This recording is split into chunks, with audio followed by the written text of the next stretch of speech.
Is your health app not tracking steps, crashing, or not syncing data? Here's how to fix it quickly. Like and subscribe for more iPhone solutions. First, restart your iPhone. This can solve small bugs instantly. Next, go to Settings, then Privacy and Security, then Motion and Fitness.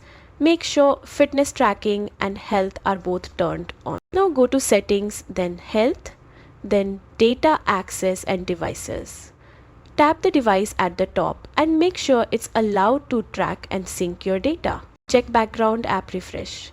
Go to Settings, then General, then Background App Refresh and make sure it's enabled for health. Still not working? Make sure your iPhone is running the latest iOS. Go to Settings, then General, then Software Update and install if available.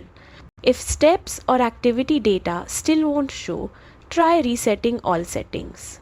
Go to Settings, then Transfer or Reset iPhone, then Reset all settings. This won't delete your data. If the health app is back to normal, hit like and subscribe for more iPhone fixes.